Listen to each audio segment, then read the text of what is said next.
Assalamualaikum warahmatullahi wabarakatuh dan salam sejahtera. Kami daripada kumpulan 9 ingin membentangkan pembentangan kami yang bertajuk Pengaruh ICT terhadap penyebaran berita palsu. Objektif kajian. Yang pertama ialah mengkaji definisi berita palsu dan hubungannya dengan perkembangan ICT. Yang kedua, mengkaji kesan penyebaran berita palsu melalui ICT terhadap individu, masyarakat dan negara. Yang terakhir, mengkaji langkah-langkah untuk membendung berita palsu. Penyataan masalah. Perkembangan teknologi yang semakin maju di negara kita memudahkan perkongsian maklumat dan komunikasi tanpa mengira jarak atau masa antara pengguna.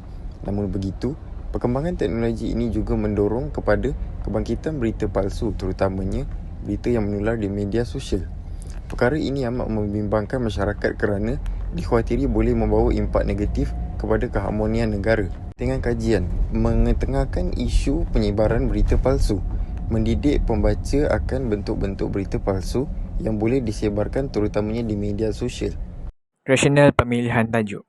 Berita palsu adalah isu sosial yang mendesak dan memberi kesan yang mendalam kepada individu, masyarakat dan negara.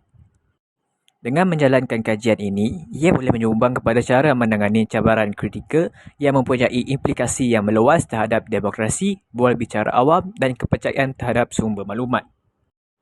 Tujuan kajian ini adalah untuk memberi inspirasi kepada pembangunan bahan pendidikan dan kurikulum untuk meningkatkan literasi media dalam kalangan belia negara. Selain itu, ia juga boleh memberikan pandangan mengenai strategi yang berkesan untuk mengatasi berita palsu dan meningkatkan kualiti maklumat semasa penggunaan internet atau media. Apa itu berita palsu? Berita palsu adalah sejenis propaganda yang melibatkan penyebaran maklumat yang tidak sahih kebenarannya serta mengaibkan, merendahkan atau menjatuhkan sesuatu pihak secara sengaja melalui sesuatu medium. Seterusnya, pengaruh ICT di Malaysia. Perkembangan ICT di Malaysia bermula pada tahun 1983 apabila netizen Malaysia yang pertama iaitu Dr. Mohamed Awanglah, seorang ahli lembaga pengarah OUM, memulakan idea untuk menghubungkan Malaysia dengan dunia menerusi internet di Makmal Universiti Malaya. Perkara ini telah membawa kepada penubuhan Malaysian Institute of Microelectronic System, MIMOS, untuk menyediakan peluang kepada rakyat Malaysia untuk meluaskan lagi jaringan internet di negara ini. Pengaruh ICT dalam penyebaran berita palsu akan meninggalkan pelbagai kesan negatif kepada semua pihak. Pertama, seseorang individu akan menghadapi tekanan emosi, menjatuhkan imej dan reputasi serta merosakkan kesihatan mental mereka. Seterusnya, ahli keluarga turut akan berasa cemas, terganggu dan turut meninggalkan kesan trauma. Jika dilihat dalam konteks yang lebih besar, berita palsu turut memberi kesan kepada masyarakat dengan menjejaskan ketenteraman awam, menimbulkan kegelisahan serta mengakibatkan perselisihan faham. Akhir sekali, keselamatan dan imej negara turut akan tergugat. Seterusnya, saya akan membentangkan mengenai pemenuhan berita palsu. Kaedah yang pertama ialah literasi media. Literasi media adalah kemampuan untuk mengakses, menganalisis, menilai dan berkomunikasi dalam pelbagai bentuk media.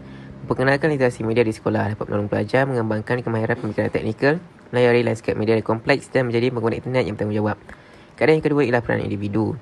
Peranan individu ialah memastikan berita yang dikongsi adalah dari sumber yang dipercayai, menjadi pengguna yang lebih celik informasi teknologi ataupun IT dan tidak mudah menyebarkan maklumat apabila menerima berita yang mencurigakan. Dan kaedah yang terakhir ialah peranan kerajaan. Peranan kerajaan ialah mewujudkan amal sawang seperti sebenarnya .my untuk memudahkan rakyat mengenal pasti bahawa suatu berita itu sahih atau palsu.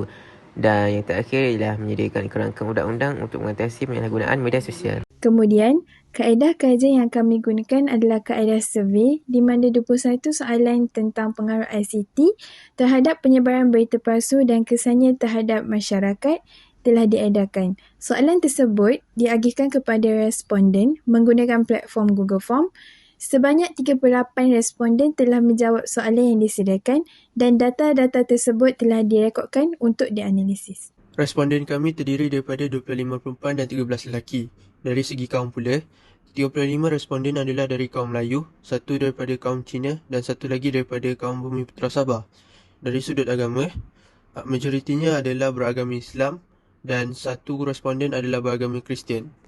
Seterusnya, Soalan pertama bertanya mengenai kecenderungan responden untuk mendapatkan berita daripada laman web ataupun media sosial. 26 responden memilih sangat kerap, 11 responden memilih kerap dan 1 responden memilih kurang kerap.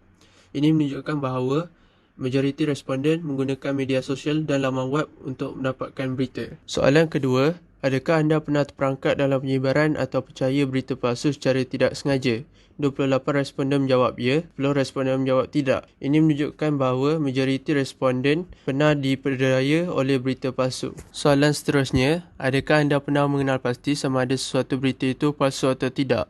23 responden menjawab ya, 15 responden menjawab tidak. Soalan keempat, sekerap manakah anda menerima berita palsu di platform media sosial? 17 responden menjawab kerap, 14 orang responden menjawab kurang kerap dan 7 orang responden memilih sangat kerap. Antara faktor yang mempengaruhi kepada pemilihan majoriti jawapan kerap ialah kerana media sosial merupakan medium penyebaran informasi dengan pantas dan cepat tanpa membuat pengesahan tentang berita tersebut dengan lebih mendalam dahulu. Oleh itu, informasi yang salah dapat mudah diperoleh dan disebarkan oleh media sosial.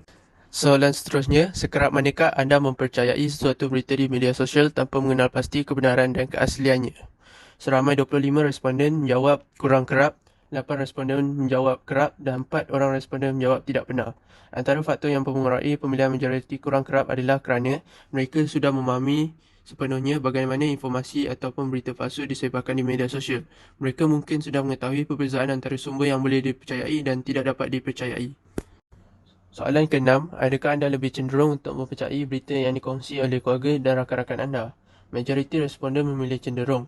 Hal ini kerana hubungan emosional yang kuat dapat mempengaruhi cara mereka menganggap informasi yang diberikan oleh keluarga dan rakan-rakan mereka. Soalan 7, adakah anda pernah melihat kesan negatif penyebaran berita palsu terhadap hubungan antara masyarakat dan komuniti? Majoriti responden memilih ya, manakala 1 responden memilih tidak. Soalan seterusnya, adakah anda pernah melihat usaha daripada platform media sosial atau kerajaan untuk mengawal penyebaran berita palsu? 32 responden menjawab ya, 6 responden menjawab tidak. Soalan 9, adakah anda percaya bahawa penyebaran berita palsu di media sosial boleh mempengaruhi pandangan masyarakat? Jawapan para responden secara keseluruhannya bersetuju dengan pernyataan yang dikemukakan, menunjukkan bahawa responden sedar akan impak berita palsu dan tidak mengambil ringan tentang perkara tersebut. Soalan 10, adakah anda merasa bahawa paparan berita palsu dapat mempengaruhi perilaku masyarakat seperti panik, ketidakpercayaan atau perpecahan?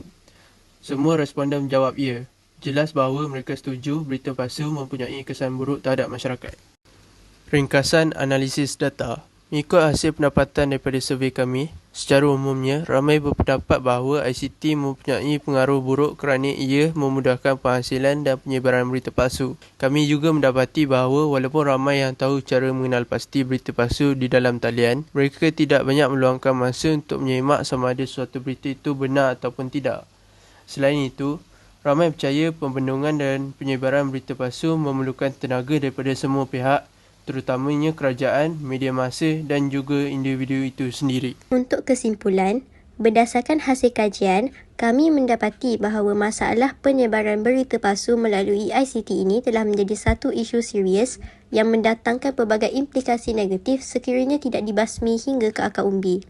Oleh itu, sesuatu berita yang ingin disebarkan perlulah dipastikan kesahihannya, memandangkan kini segala akses hanya di hujung jari. Justeru, kita perlulah membendung isu ini kerana kesannya bukan sahaja kepada individu yang terlibat, malahan orang sekeliling juga. Seterusnya adalah beberapa cadangan yang boleh dilaksanakan untuk membendung masalah penyebaran berita palsu melalui ICT.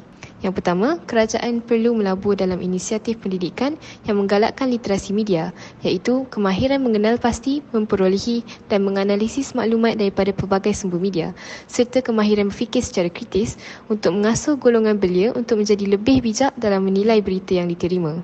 Seterusnya, kerajaan juga boleh menggalakkan kewartawanan berkualiti melalui geran, subsidi atau insentif cukai untuk organisasi berita yang menegakkan standard kewartawanan yang tinggi. Hal ini akan menggalakkan aktiviti jurnalisme yang lebih berintegriti dan menyeluruh bagi industri media massa. Sekian, itu sahaja dari kumpulan kami. Terima kasih.